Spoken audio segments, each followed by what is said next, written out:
Hello and welcome back to the virtual music industry sessions presented by Symphonic Distribution. This is the panel on cracking the code to success in the electronic dance and specialty platforms. I'm your moderator, Peter Wohelski. I'm Symphonic's former electronic genre specialist, now the director of client management here at Symphonic Distribution. A little bit about me: I've spent my entire career working specifically in the electronic music space, having spent time at labels such as Asterworks, Carl Craig's Planet E Communications, long defunct physical distributor, studio distribution, Beatport, and now here at Symphonic. Wanted to introduce our wonderful panel of speakers here today. Actually, I'll let each of you introduce yourselves. John? Yeah, my name's John Lloyd. I work for Juno Download, have done for the past 8 years now. I'm the marketing and promotions manager. So I deal with selecting releases to promote. I'm also a label manager, and I have been for about 5 years now. So yeah, I can help you with all your questions regarding Juno Download or to increase your sales there or any, label specific information as well. I can help you with. Cool. Vivian? My name is Vivian Host. I'm a music writer, curator, and radio host. I currently live in Brooklyn, New York. In the past, I was the editor-in-chief of Accelerator magazine, as well as Thump, which was Vice's electronic music portal. I've also worked for many people in the electronic music space, including Red Bull Music Academy, Resident Advisor, Native Instruments, and the list goes on. So I'm kind of coming from more of an editorial and playlist curating background. Travis. Yeah, Travis Kirschbaum, US label manager for Beatport. I handle labels based in North and South America, Australia, and Japan. Before I was at Beatport, I had done 5 years of music supervision for Current TV. Also had a long running stint at Nemesis Music Distribution, Revolution Magazine. I've been at Beatport now 8.5 years, and I'm here to help ensure that your releases are, safely, put out in time amongst 25, 30,000 other releases weekly. And Rida. My name is Rida Naser. I work at Sirius XM. I'm a program director and a host for BPM, which is our dance channel. And I curate our playlists, everything that happens on the air. We come up with exclusive content. We work with artists. And when the world is open, we travel to festivals. We broadcast from festivals. So, some of the festivals include Ultra Music Festival, EDC, Electric Zoo, etc. And yeah. Cool. Thank you. So speaking of when the world is open, we're living through a very interesting time, not only in dance music history, but world history with the pandemic. And I wanted to get a sense of from each of you how the current state of things has changed the emphasis in your area of the business. Why don't we start with Vivian? Well, I think on the publication side, I mean, the viability of dance and electronic music publications has been a topic for a long time. And I think it's been hard for them to sustain paying freelancers and just staying open. So on that side of things, on the kind of blog publication side of things, I've seen a lot more in-house writers writing, which is kind of good news in some ways, because it means that you can actually get in touch with the editors, and they're probably the ones that need more information to write the piece. But also not great news for the writers that you might be in touch with. I've seen a lot of publications going towards more flashback pieces. So going back and revisiting topics, whether that's, 90s jungle or, the greatest hits of trance from the 90s. There's like a lot of 90s nostalgia going on right now, and a lot of kind of comfort pieces, and a lot of emphasis on diversity as well. I think the Black Lives Matter movement and some of the political things going on in the world have shed light on the fact that dance music press has been very whitewashed, and I think publications are looking for those stories that might not have been told. On the plus side, on the playlisting side, I mean, I think that things like Apple Music and Spotify and stuff like that are more popular than ever. Everyone's home, everyone needs stuff to listen to. I've seen the launch of a lot of new playlists. I've seen a lot of shuffling going on there, and trying new things. And I think, you know, there's a renewed emphasis too on playlists that are for mood and for working from home, chilling, that kind of stuff, rather than just the traditional thing that we think of, which is like, this is the deep house playlist and this is the minimal techno playlist. There's a lot more playlists being added that are vibe oriented, which presents new opportunities for artists. Cool. Rida, on the radio side, you know, what sort of music trends are you seeing in listeners during the pandemic? We've noticed a lot of listeners are resorting back to what they used to listen to, because the pandemic is really bringing them back to like a sad time, I guess. So, you know, if you think about it this way, so if a song came out last week and you really liked it, a year down the line, you listen to the song, automatically, subconsciously, you're going to think of the pandemic. You're going to think of like a sad time, of a time where, you know, things were very unsure and you just didn't know what was happening. And whereas like if I'm listening to a song from 3 years ago, I automatically think back to a time where I was happy. I was at a festival. I was enjoying my life. You know, we weren't in a pandemic. So I do feel like a lot of the audience isn't capturing new music the way that they used to, because again, subconsciously, it's making them kind of sad, which is so weird. And it's tough right now for us because we keep trying to bring new music, you know, towards the audience, and like, they're just not grasping it the way we expected them to. Meanwhile, in any other time, if we were to bring a specific song to this artist, I mean, to the audience, they would love it. But there's a lot of music that's just not working for us. And we're like, I just don't get why. And we've kind of come to the consensus that that's the reason. And I mean, I've talked to people who aren't even in the music industry, just some friends who are like, yeah, I have been listening to like 2000s playlists lately, and I don't know why. I'm like, I know why. And like, it's just kind of something that we figured out in the past few months that I'm like, wow, this is really what's happening. People don't realize it because it's just, again, subconscious. But yeah, we've definitely been seeing that trend as far as radio. Is that something that you know, in your programming, you've been bringing back a lot of you know, recurrent titles? And yeah, for sure. We've definitely been putting a lot of familiarity on the air. So what we do now is we'll surround a brand new song with like 2 older songs on each side. So, you know, when it's something that just came out a week ago, we'll make sure that everything around it is familiar. So, okay, yeah, the person's listening and they'll enjoy it and they'll hear this new song, okay, and then they'll go back to like, you know, an old Calvin Harris song or something, be like, oh, okay. And then that'll kind of get them familiarized with a lot of the new stuff that's coming out. Interesting. And then, you know, on the flip side of that, where, you know, where new music is, you know, is still, you know, important, you know, John and Travis, you know, with the clubs largely closed and live streams being a platform of necessity for DJ performance, what trends have you guys seen?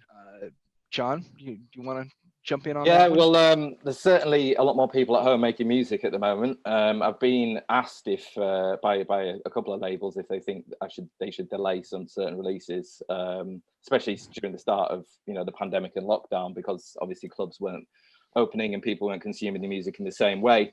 But we noticed a bit of an increase, to be honest with you, because the people are, you know, sitting home making mixes, making their own tunes and things. So I've, you know, advised at those times, yeah, go ahead, do it. People are still buying music, even more so than they were in some cases. But it's up and down, you know.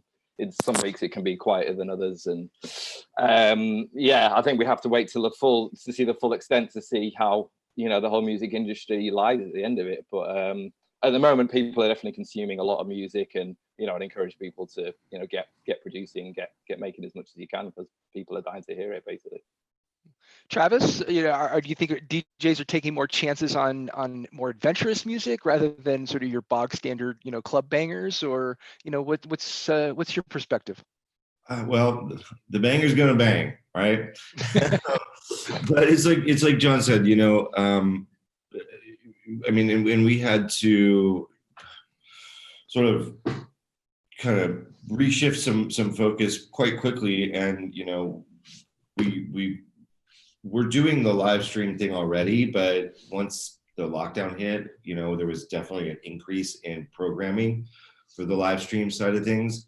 When labels ask me if they should delay their release, to a later date, I've always encouraged them not to.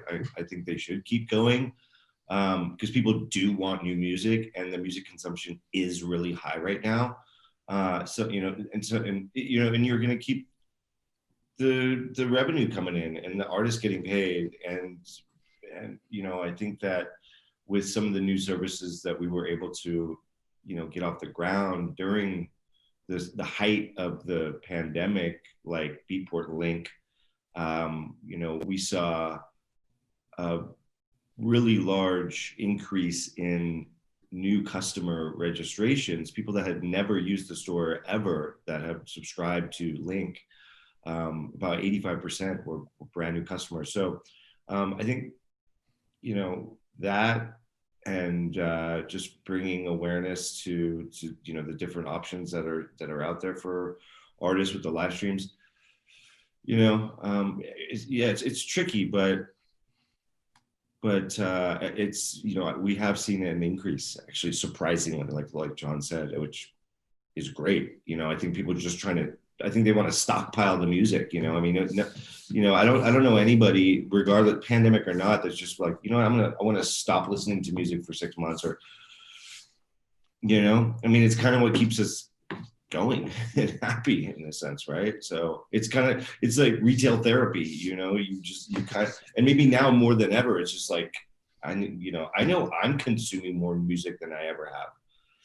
I mean, the other thing that I wanted to mention is just how many different ways there are to receive the music at this point. And I think that's changed all of our industries.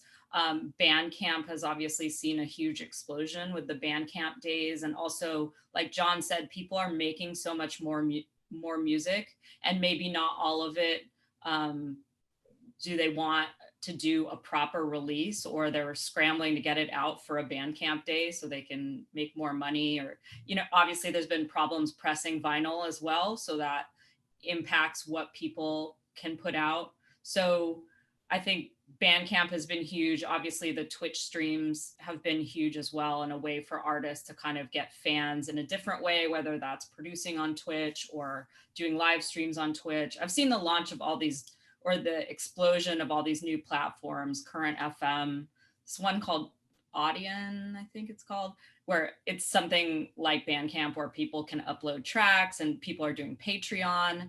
I think from a curatorial side, that's been really confusing, because there's so many places to find the music now. You're like, is it on their Bandcamp? Is it on their Spotify? Do they only put it on SoundCloud? Do I need, is it a Patreon drop or whatever? But I think artists are trying out a lot of different methods to make money and to get heard. Well, and Vivian, I think you bring up a couple of interesting points. Something I was thinking about talking about later on in our chat, but since you brought it up, let's approach it now. I mean, with these emerging platforms and existing music platforms, that have been around for a bit, that have really seen a resurgence. You've certainly seen artists trying to strike a balance between these artist-friendly platforms like you said, Bandcamp and Patreon, and the more traditional download and streaming platforms in their overall strategy. How do I'll let everyone sort of touch on that. How do you guys feel that those things are factoring into people's overall strategies at the moment, and where things go from here?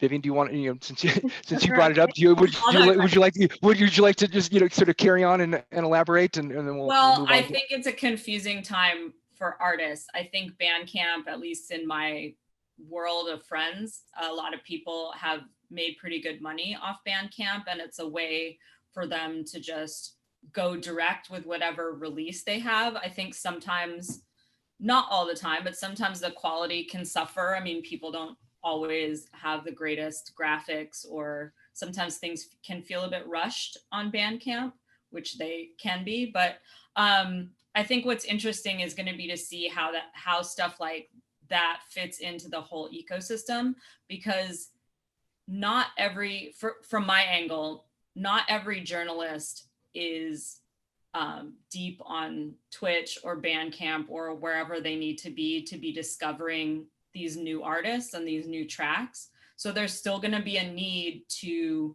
have your music on these traditional platforms, because people want to put it in their Spotify playlist. They want to be able to, like, if people are shopping on Beatport and that's their main place where they're finding tracks, if you're only releasing your stuff on this one service, and maybe that's part of the exclusivity and the fun of it, but and I think that's true for some people, but I think for most artists, they still want their music to be available to the widest amount of people possible. And sites like Beatport and Juno are also editorial focused. Like Juno will have the front page of each section where it's like highlighting releases, you're highlighting charts, etc. So I think that is something that artists are trying to manage right now. Some people have enough of a groundswell that they can just like self-release and it's fine, but I think there's still kind of a need to be on, Apple, Spotify, Beatport, whatever the main sites are, because like we're in the industry, so we know all of these things, and people who are DJs and artists themselves are checking on Bandcamp. But I think I would still say the large majority of consumers are not necessarily deep in those platforms, Yeah, well, and then yeah, it's like you said, that there isn't really a curation side of Bandcamp. So if you're a new customer and maybe you don't have like a wealth of knowledge about whatever type of music that you're looking for, you can get lost pretty easily. You don't really know where to go, but it's an amazing platform, and there's extreme value in it for the independent artist, the independent label. It'll be curious to see kind of where they go next with that curation side of things. But yeah, like you said, I think labels really do. I think they're, for the most part, if they're trying to get their music out there to as many people as possible, you kind of need to play the game, right? And you need to be with Apple Music, Spotify, all the, stores. Yeah, I don't know, John, what do you think? Yeah, I was going to say, from a label management side of things, I'd say, yeah, you want to spread you want your visibility to be at a maximum. So you want to going to be on all these stores. Certain people who use certain stores, they'll have their own preferences. But having your music on things like Spotify, it's not Spotify, sorry, SoundCloud and things like that. For example, I'm found a lot of my discovery from my label on SoundCloud. And I think it's important to sort of know your audience, I suppose, as to where they like to consume their music. Certain people will only buy on Bandcamp, for example. Some people, do their music discovery, as I say, on SoundCloud. So having, yourself on all those different platforms is imperative or important. But I'd say, yeah, talk to your audience, find out how they consume their music, how they like to find new music, and then maybe you can tailor a bit more towards that. So like, okay, well, these guys in this specific genre or specific style might all go to this particular platform. So let's check that out. Let's see what it's like. Let's see if we can build something on there. But yeah, I think during the lockdown as well, it's a good time to really network. Listen to other people's mixes, comment on them. Talk to people, try and build up a bit of a community of people, and then who your audience is, who's you backing, who you're really, you know, trying to impress, I suppose, with what you're making or what you're putting out. So yeah, I think that's a great thing to do right now when everyone's kind of locked indoors and, you know, scratching their heads wondering what to do. Rita, what is sort of the relevance of some of the, you know, these, I guess, you know, alternative platforms, you know, on radio programming? Obviously, you know, lots of people are talking about, you know, TikTok and its popularity. You know, what is TikTok's relevance as far as you guys are concerned is in respect to electronic music? So for electronic music, I think it's a bit different, whereas I feel like pop music, it is leaning towards TikTok very often. But as far as electronic, I've been seeing a lot of like very, very old songs blowing up on TikTok recently. So like, well, you know, we'll see that trend. And I'm like, you know, like an example, 5 Hours Dioro is from a few years ago. That was a massive trend on TikTok for a bit. And we started playing it a bit more, but we've also learned that our audience is not really on TikTok. So like when we do make like little TikTok references and stuff, a lot of our audience is a little bit older, so they usually don't relate to that as much. So we have like played with it a little bit to try to figure out, okay, like where can this go? But we have learned that it's definitely big for pop. So if a dance artist is trying to lean over into the pop world, that's when TikTok becomes really, really helpful. But an example of what happened. So this DJ duo named Disco Lines, they made a like a remix of Love Story by Taylor Swift, and it blew up. It was everywhere. And I was trying to figure out, I was like, what can we do with this? Like, should we play it? Should we play the bootleg? Should we play the, you know, it was like on YouTube because it wasn't an official release. So we were like, should we play it? Should we do something with it? And then I did try to play it, but like our audience really had like no idea like what this was, why it was playing, where it was coming from. So then we did try to make like an imaging piece out of it to try to play with it to see, you know, some people can listen to it and like understand the reference, but some people would just think it's a regular imaging piece that just says like BPM. So we definitely do like play with it, just try to figure out like what our audience really wants to hear. But I definitely feel like TikTok, if you are a dance artist who's trying to go into the pop world, that's when TikTok is the most helpful. Like an example would be like Topic Breaking Me. You know, that song started in dance, ended up in pop. And a lot of its success happened after it blew up on TikTok. And, you know, more than just the dance audience became familiar with it. Cool.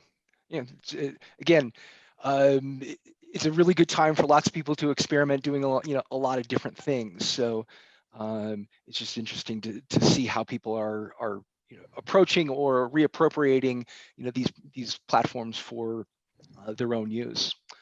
So here's the big question of the day. Every artist, label, manager asks, how do I get a feature on this blog or playlist or radio channel or a banner on the homepage? What are the major marketing drivers that playlist curators, radio programmers, editors, and download retail are looking for when going through pitches? I'll let you guys take a deep breath now. Travis, do you want to start? Sure. I think the excuse me, one of the most important things that you can give the label team and ultimately the curation team is lead time. If you got a big record that is obviously a priority for you, it's probably not the best idea to let us know that it came out yesterday. You'd be surprised. I can second that. Yeah. Hey, my record, it's my biggest record of the year, and it just came out. What can you do? It's like, man, that is a great record. Wish we would have known about it sooner, because there could have been some things we could have really done with this. So lead time, extremely important. 3 weeks ideally is to have it into our system, really, because I'm not even going to take it to the curation team until we have it. They don't want to hear pre-links for the most part. They're too focused on what they're featuring 3 weeks out, really, right? Exclusivity. it's it's a deciding factor, sure, but it's definitely not the only one. We've got hundreds and hundreds of labels releasing exclusively with us every single week, and the truth is we can't feature every single one, right? So only so much real estate. There's only so much real estate, but it's still an advantage for you. Labels get paid a higher price point. It has a better shot at getting featured. Other things that are going to benefit you to help you get featured are things like pre-orders, accompanying it with a DJ chart, maybe a label playlist, and the feedback, right? Is there a story behind the record? Ultimately, the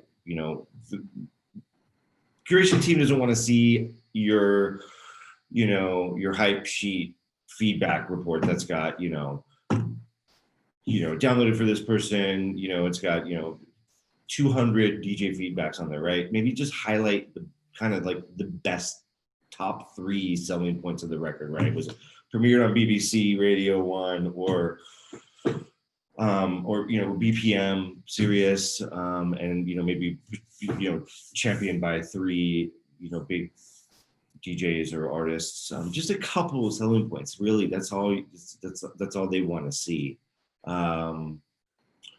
So yeah, it's it's not rocket science, but just kind of getting everything over to the label team with enough time that we can then take it to the curation team and make our case on why we think that this record is more important to feature than the 25,000 other records that are coming out on Friday.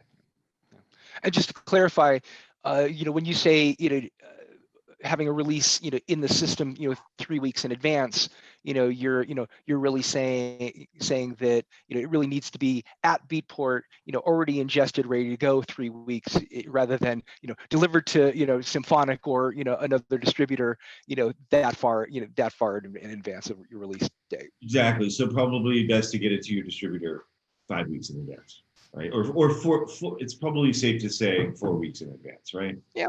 And it's not always possible. Things happen and things get rushed and days get changed, and but if the lines of communication are open and we're working and you're working with your distributor on that, then everything should be fine. Rida, how are people? How are you discovering new tracks? Sort of what's in some ways the best way to get music to the BPM programming team for consideration? So and I'm sorry. And what do you look for when making those decisions? So I have a bit of an advantage because I'm also on the air, as well as a programmer. So when I'm on the air, people hear my voice and they're like, oh, like when the audience is listening, they think that the hosts are choosing the songs. You know what I mean? But I'm also the programmer, so I'm also choosing the songs. So people are able to reach me, whether it's Twitter, Instagram. My email is very easily accessible. So I get a lot of music sent to me left and right, from random listeners, aspiring DJs, aspiring producers. And we literally have a folder where we listen to everything that is sent to us. I listen to literally everything. Once a week, I take out a full day and I listen to everything that I've received from that week. Usually I'm looking for one that I know could work with our listeners, but also something that's different. So it really depends. It really depends on the vibe. At the end of the day, I can tell what our audience will like, and I can tell when I hear something that's very different, then I'm like, okay, let's try this. Maybe our audience will like this. We've dibble dabbled a lot. We've tried to play with a lot of different sounds, some that haven't worked, because we have a research basis. So when we do start playing songs, we do research with our audience. So we've had a lot of times where songs didn't work that we thought were going to work, or songs that have worked that we thought were going to work. So a lot of times we'll hear something, we'll be like, oh wow, okay, let's try this, and then we'll take it from there. But yeah, a lot of times it's stuff that has been sent to us or submitted to us. Another way is we'll look on SoundCloud, we'll look on YouTube. If there's like a pop song, because we play a lot of pop remixes as well. If there's a pop song that I really, really like, and I'm like, ooh, I would love to play this on BPM. Maybe there's a remix. I'll look on SoundCloud. I'll look on YouTube, and then also like obviously like the way I was discovering music the most was attending concerts and festivals, and when I hear something played out loud, I'm like, oh my gosh, like this song would sound amazing on the air. So a few different ways that we definitely look for music. Cool, thanks. Vivian, what are you looking for when people are trying to pitch for a story, or looking for playlisting, or or things things of that nature? Well, I think they can kind of be a little bit different. I mean, from like the publication side, I think we're really looking for things that have actual authentic stories. So, I mean, once you are an editor, or like you've been freelancing for a long time, you can kind of see through the BS of the press sheet. And so you're actually looking for people that have a community, have some groundswell of interest, are doing something different, have a unique story. That said, I mean, having a good press sheet is important, because a lot of like smaller publications, the people who are writing will literally just regurgitate whatever your press sheet says. So like if you have a really good story on there and it's really tight, and like people are going to rewrite what your press sheet said sometimes. I'm talking about more like blogs and like news sites. So make sure it's compelling and it says what you want it to say. I think the big challenge is always just like visibility too. There's so many people releasing music in the dance electronic space. So how do you get it to the right person who's going to care about what you're doing? I think there's a couple different things. One is, like John said, like building a community and having a lot of people talking about you and like tweeting back and forth at you, like interacting with your music. I've seen a lot of DJs posting playlists now. That's kind of a newer phenomenon in the last year. So kind of trying to give support to the artists whose music they're playing. And I think that's going to continue with, and get more integrated into live streams and stuff like that. So making sure the DJs, if you're making club music, making sure maybe even you send personal emails to the DJs rather than like a form email that you send to everybody. Like send them out individually. It takes more time, but my friends have told me that they get a lot better response when they send an individual email to the DJs that they know. But like developing those relationships is very important, and placing yourself in a part of a community so journalists can see what is the article that they're writing about you, like where do you fit in this thing. And then the second tier of visibility is and relationships would be things like having a digital distributor. So if anybody's tuned in that is like newer to this game, Hi. Like having a digital distributor can help you get the visibility on like an Apple Music, or help talk to Beatport, or talk to a Spotify, whoever's running such and such Spotify playlist, and help you get those features, and maybe has those connections that you may not have, especially as an upcoming artist. And will also maybe help you, if they're nice, figure out your release schedule and figure out when you need to submit these things in order to make those cutoffs. I mean, my friends who work in digital distribution will also tell the labels or the artists, hey, this music fits on this playlist. It does not fit on that playlist. I cannot pitch you to like Spotify Pollen because that playlist is about that and your music is like this, and like, listen to them. Like, I mean, you guys in digital distribution, like and you do this all day, every day. And I think that can be important, because from the artist side, you don't necessarily know, like, should I put my music for sale in dance? Should I put it for sale in house? Should I put it for sale in here? And all of those things can make an impact on how people find you. So the final thing I will say is like PR. I mean, this is like a very contested area. I don't necessarily think that you need to pay for PR.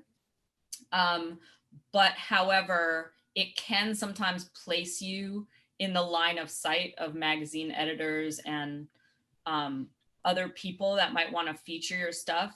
And what it does is place you in a community of artists as well. So make sure that you're picking a PR person that has other artists that you like are interested in, and that person will have the connections to the sites that you want to be on. So like if you make techno, you might want to be on Tailored PR from Berlin because they have all the techno artists and they're obviously getting to the people who will feature them. You know, Biz3 at one point was, you know, had Fool's Gold, had Mad Decent, maybe they still do. If you're in that realm, that's putting you on a trusted, this person is trusted to have good stuff, and a magazine editor who's busy might just take your release because they're like, well, I know I like everything else that Biz3 has sent me. Let me listen to this. Like that, we're all inundated with so much music. Even getting somebody to just listen to what you're doing is like a huge step. Even if they don't cover that release, they're always seeing your name, and your name is always in their inbox, and like you're surrounded by other artists that they like, then that would be the key maybe to some coverage. It's like what John said. I mean, it kind of goes back to knowing your audience, right? I mean, it's you want to pick a PR company that, you know, is probably going to get you, you know, in front of the eyeballs amongst the people that you kind of want to associate yourself with anyway, right? And hopefully a good PR company is going to tell you whether or not the record is something that they can actually, you know. Yeah, I mean, to touch on it as well, it's sort of a willingness to work, which, you know, following on from what we've all kind of said here is, you know, if, you know, again, if you're putting your stuff in front of people all the time, if you're always linking to, you know, for ourselves, if you're always linking to our store, if you're always, you know, tagging us, things like that, you know, we're going to be like, oh, wow, these people are really trying to build something. And we're going to be like, okay, well, the people start taking notice. So, you know, and even from a label manager's side of things, I've had an artist where I'm wondering how he's getting all these things on, you know, featured and all these things. It's because he's doing his own legwork. He's writing to these companies. He's sending them mixes. He's sending them his tunes. He's saying, would you like to use this in your, you know, in any sort of editorial thing? You know, even writing his own press releases in some cases. But it does wonders. It makes a difference because it shows that you're professional, you're willing to work, you're ready to put in the, you know, didn't walk the extra mile, as it, you know, as they say. So, you know, people that do that will find your success sort of comes their way a lot quicker or a lot easier. And also, and I think consistency has a lot to be said for it as well. You know, at least for us, because, you know, there may be a label that puts out 10 releases and has not kind of been on the radar of the curation team, or maybe it's like a bigger distributor, maybe the distributor is kind of not, you know, hasn't, they're still kind of figuring it out. And then, you know, all of a sudden, you know, on that like 11th or 12th release, it all kind of comes together and it's like, oh, wow, this label's been doing this. And I'm really into that artist, and oh, wow, I got to go back and now check their catalog, check all these private releases. And sort of once you get on the curation team's radar, you're kind of always on it, right? So it's just, yeah, it's doing it the right way. But consistency, like the more frequently, you know, the bigger chance of you getting in front of the people who are going to help you get out there is. You know, maybe you're a label that doesn't want to consistently release records, and I get that too. But in that case, I think you just need to make more noise.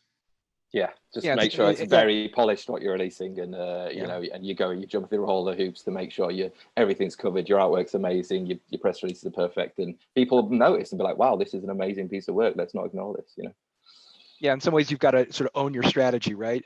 You know, if you're going to release sporadically, you know, then you know, own that and be on top of that, you know, rather than, you know, putting things out willy-nilly.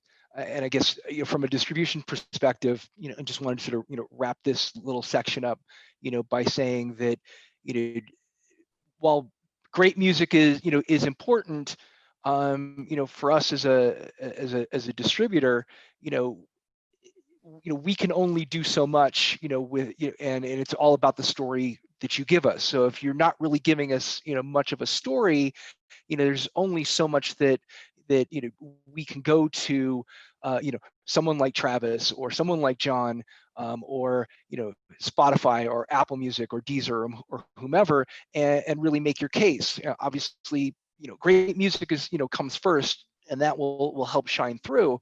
But if there's really not much of a story to talk about, there's only so much more that we can do as a as a distributor. We just help to enhance the story that we give you, or that the label gives us, or the management team, or or the artist. So just want to wrap that up.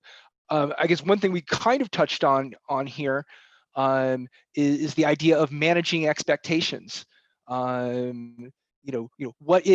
is realistic for for a label or an artist to expect when they're first starting out, or they're like you said, Travis, maybe they're 10 releases into their catalog, or what have you. Can they be expecting big press coverage, or to be in heavy rotation at BPM? What are the best ways for artists and managers and labels to manage expectations? Rida, looked like you had Yeah.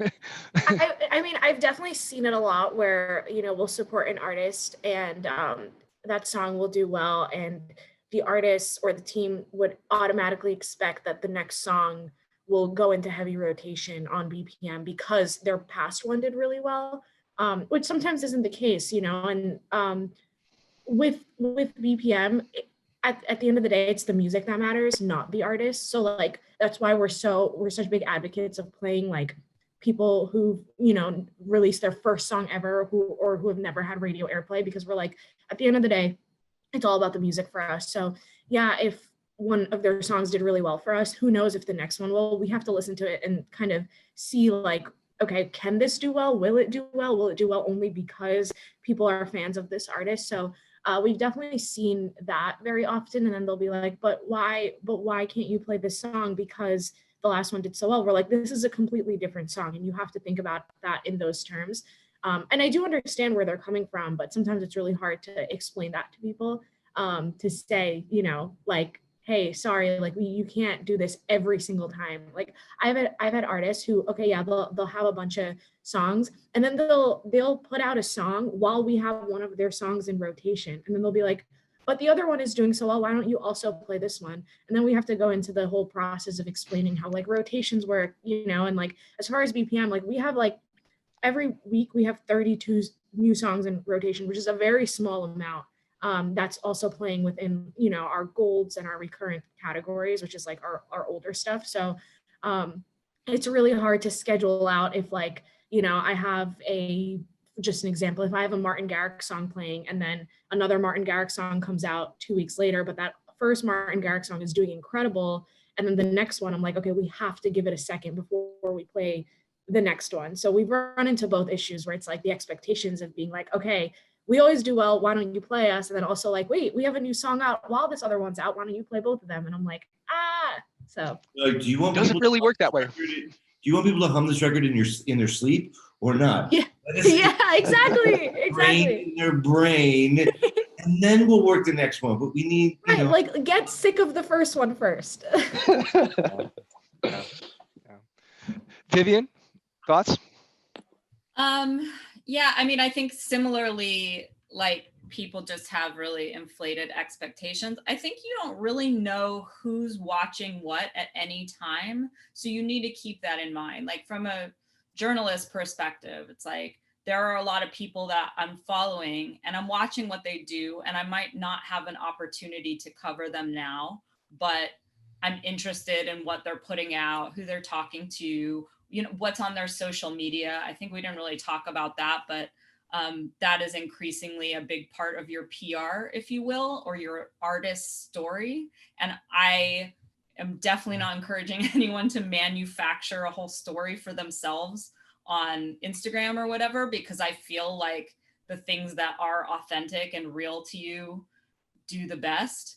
But, you know, increasingly like that Twitter and Instagram and that kind of stuff is part of your story. So I think just know that even if you're not being covered right now, like Travis said, it's like maybe your releases are building on each other and you'll get to that one release that will have traction or that will touch enough different people that it will create its own groundswell. But like you want to have everything in order so that people can also find your other music. So let's say this song gets big, they can find, you know, your 10 other songs, because that's how people consume their favorite artists. It's like they learn of you through this one thing and then they go looking for everything else you did. Well, you want them to be able to find that. Like if having your music on a Spotify playlist is important to you, I mean, somebody's personal playlist, then like make sure your track is there for somebody to put on their playlist, for instance,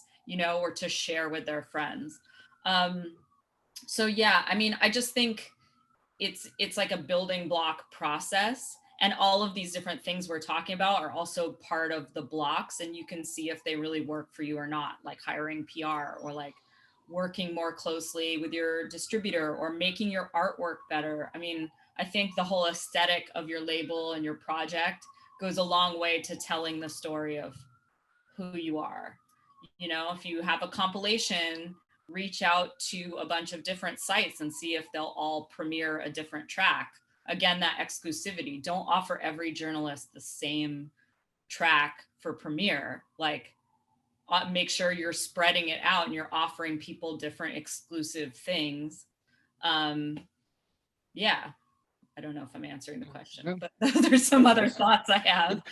I mean, John, would you say, you know, in many ways, you know, slow and steady wins the race? You know, I mean, obviously we work in a genre that, you know, just has so much churn. It's, you know, and it's like, you know, one release, you know, artists are releasing, you know, a release every other week or what have you. I mean, for electronic music, what do you think the right balance is? Electronic dance music, I think, if you're a brand new producer, it can be really difficult to sort of make a splash. And so getting a good label behind you is imperative, really. It's one of the most important things, I suppose, because, you know, you want people that have got the same mindset as you, that have got the same goals as you, that are going to, you know, that believe in your music and are going to push it for you as hard as they can. I mean, I think that's, you know, for someone just a new producer, like where do I go from here? I'd say, you know, really research what label you want to put your music out on, reach out to them. Again, you know, community is such an important thing there. If you reach out to, you know, similar DJs and artists that are on that label, build up a friendship with them, you know, and from that you can go on to do great things. But it can be difficult, and you know, you could be putting out music and trying to put it in everyone's faces, and it's just not getting everywhere. But I just say, it is slow and steady in that way. Just perfect your craft, you know. Go on, sorry. Wanted to add, and I think we could probably all agree on this, is like, don't annoy people, because we're talking a lot about relationships and community, and you're gonna see the same faces recurring because people work in the music industry for a long time. So you want to be a person that people look forward to talking to. Like, don't make yourself a person that people are like, oh God, this person's manager is hitting me up again about this track. Like, listen to people when they tell you the reason why that track is not getting playlisted, or, you know, even ask them if you're not sure, but don't be like surly about it, and don't be annoying, because this is a relationships business. You want people to think of you positively as an artist or as a label manager or as an artist manager. And that is only going to help you, you know, push forth in your career or whatever you're doing. So I think it needs to be said, because we all have these people where we're like, oh, I'm dodging this person's like call or email because I can't deal with them anymore. And you don't want to be that person. Yeah, you want someone who you want to work with. Otherwise, you know, even if you like the music, you might be like, you know, well, I just don't want to deal with this. So yeah, you know, you want to be that approachable person who's like, yeah, not overly not overly bothersome, but you know, just easygoing. And yeah, I've got this for you again. What do you think? Oh yeah, okay, what a guy. Let's do something. You know. Travis, managing expectations. Thoughts? Yeah, I mean, it's, I mean, from the label side,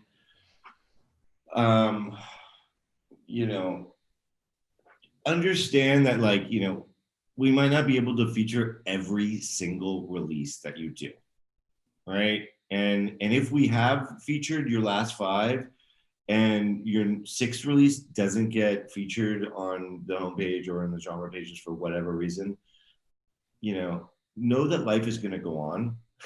And, we can try again next time. I mean, the truth is there is just a ton of music coming out every week, and great music, and if we had more space to feature it, we would, but, we also have to spread the love around, right? And I mean, Travis, would you say that, in that way, it behooves, a label or a self-releasing imprint to kind of, prioritize their releases? Obviously, if they're putting it out, they love it. It's, they stand behind it. But again, it's about having expectations that this is the most important release that I'm putting out this quarter. So that's the one that I really want, that I really want the, homepage feature or the genre page feature, or I'm putting together all these assets and I want all these things. Yeah, I mean, and again, though, just because you want it doesn't mean you're going to get it, right? And sure. Sometimes, labels and artists get really complacent because they know that, like, they've been on a roll and a lot of their stuff is getting featured time and time again. But that, and sometimes they get really upset if, that one release doesn't, because they're like, oh, this was my biggest record of the year. But every record is your biggest record of the year. You've said that literally for 8 years, and they're all great, and you should take your music very seriously.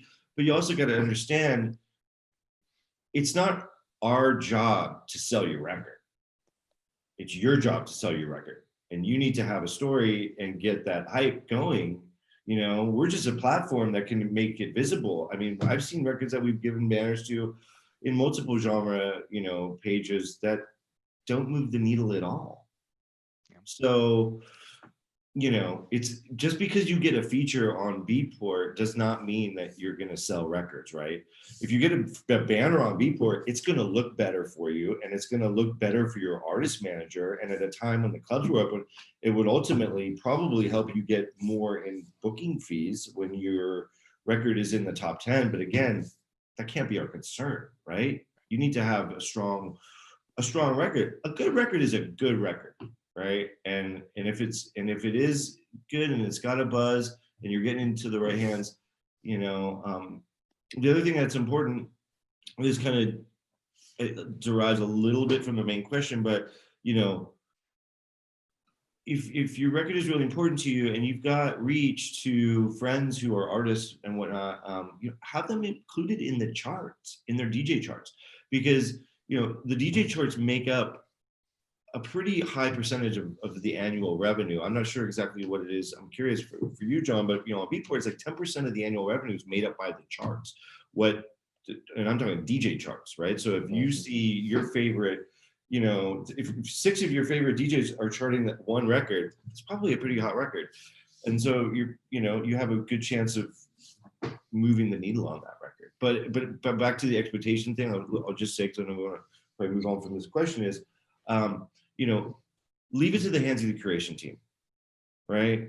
If you have a record that's coming out and you, in your heart of hearts, believe that this is a house tune through and through, but it's not, and the curation feels that it's going to be better represented in a different genre, perhaps it's dance, or maybe it's a tech house record that they think is going to be better in raw techno, let them do their thing with it, because they're going to know where that record is going to be place the best and get the most attention, and you know, and life will go on if that record is not in the genre that you might feel so strongly about having it in, right? It's gonna all be done for the greater good of the song.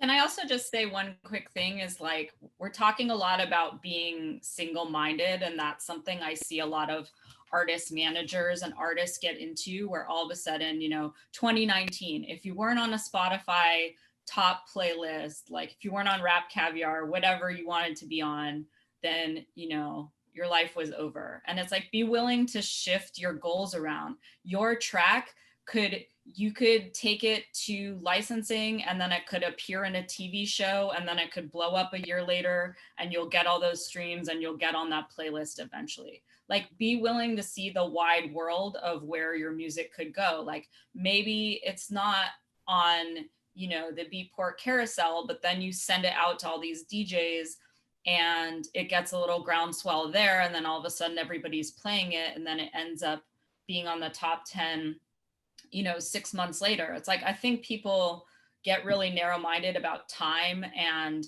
their platform that they think is important, but great songs. I mean, if you look at the Afrobeat song, Joanna, he has like basically milked that song for like, I don't know, 2.5, 3 years, and keeps doing stuff with it all over the world. And that's a big, more pop example, but you know, this was like an Afrobeat song that had a very niche audience, and then he just took it all around. So be willing to think about these other opportunities that your music could have. Like, maybe it doesn't work for here, but maybe it works great for TV, video games, you know, like all the Twitch DJs like it. I don't know. There's bigger, what are your goals? Like, your goals can't only be to make this a famous song. Like, you want it to have some life somewhere in this ecosystem, which is very wide. I also did want to just, before we end off this topic, I did want to say just one thing. If a song is meant to be a hit, it will be a hit. There's no like formula. Like I made this playlist, I made it on this chart, I made it on this radio station. Even if a song will make it on all those things, who knows if it'll resonate with an audience? Who knows if people will like it? So like, you know, you can't force it. You literally can't force it. If there was a formula, every artist would be the biggest artist in the world, but obviously that's not the case. And I think that's important to remember. And I think a lot of artists, when they have a song, they think that this song is the best song ever. That's just how it's always going to be. The artist will hear the song and they'll be like, this is my best song. It's going to be a hit. And like, you know, it's hard to say, but sometimes it's not a hit. And if it's meant to be a hit, it will be a hit. It'll find its way no matter what. And I've seen this happen many, many times. And sometimes it takes a lot of time to get there. Exactly. And sometimes a great example is Loud Luxury Body. It came out and then a year later you heard it everywhere. You know, it takes some time. You can't just give up, you know? Well, we are rolling up on time, and I know when we met before the panel, you know, we said we could sit here and talk for about 3 hours, and maybe someday we'll get a chance to do that.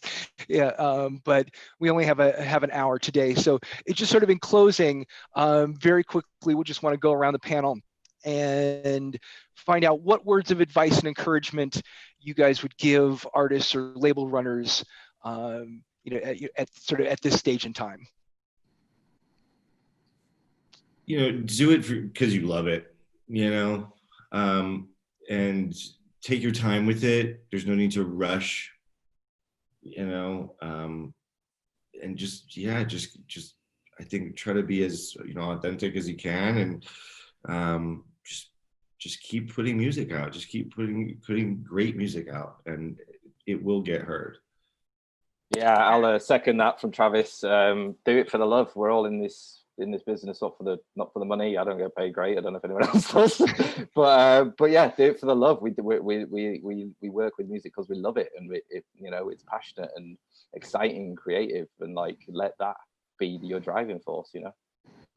I think authenticity is definitely really important, and you know, I know that there's going to be a lot of setbacks. I've seen artists at their absolute worst, struggling to move forward. And, you know, if it's truly what you love to do, just keep doing it. You know, your passion will shine through. Anytime something bad happens or negative happens or something doesn't go your way, just, you know, show that love for it, take that love and passion for it, and move forward and find a way to not make those same mistakes that you have before, and learn from, you know, what didn't work out in the past. If you truly have a love for it, you know, you'll find a way to make it big. You'll find a way to engage with your audience. You'll find a way to get out there. And anytime you feel like, okay, this isn't doing something, it is. It's a step in the right direction. It's teaching you, it's showing you what's right and what's wrong, and it's going to turn you into the artist that you know you're meant to be. My feeling is, don't worry so much about getting a manager before you're ready to have one. I mean, you should get a manager when you are so busy that you can't possibly handle all the requests coming in and all the stuff going on by yourself. Learn about the business, which is boring, but will help you ultimately. Even if you have a manager, you still have to manage them, and you still have to determine where you want your career to go and what your music is saying. Like everyone else said, don't get discouraged. I mean, concentrate on making your music and your product, like, and your everything, like, the best that it can be and true to yourself. And I would say be thankful for the coverage that you do get, because it's so hard for anybody to be listened to in this, you know, there's millions of releases, there's millions of things going on. If you are being covered on any one of these sites that we were talking about, or you are getting retweets from your favorite DJs, or you are getting played by DJs that you love, like, know that that's a big deal. It might seem small, you might have big goals, but like, you be appreciative of that, because that's even hard to get to that point. So Be humble. Cool. Well, thank you to all of our panelists today, and thank you all for watching. Onwards and upwards. thank you so much. Great. Thank you. Thanks very much.